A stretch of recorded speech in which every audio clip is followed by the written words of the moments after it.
सिर्फ side mirror का इस्तेमाल करें ताकि जब आप रोड यूज़र हों, बाहर आप रोड पे गाड़ी चला रहे हो तो वहाँ पर आपको कोई मुश्किल का पेश ना आए। ये टेस्ट शुरू हो चुका है अभी। ये हमारा स्टार्टिंग पॉइंट है रोड टेस्ट के सिलसिले में। यहाँ से गाड़ी अपने एंड पॉइंट की तरफ रवाना हुआ है। एंड पॉइंट पे गाड़ी जो है वो रुक गई है।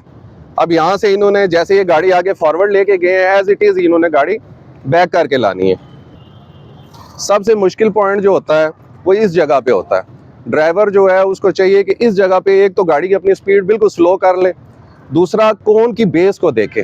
ठीक है, अगर कोन के आप टॉप को देखेंगे उसके लिए आपके लिए मुश्किल होगी। कोन की आप बेस को देखें, वहाँ से आपको बेहतरीन आइडिया हो जाता है कि आपकी गाड़ी कोन को टच तो नहीं हो रही। जिस चांस की मैं बात कर रहा था, यहाँ पे इन्होंने वो चांस लिया है। यहाँ पे इन्होंने देख लिया है कि यहाँ पे इनकी गाड़ी जो है रिवर्स नहीं हो रही थी, एक बार गाड़ी उन्होंने आगे करके पीछे कर ली है।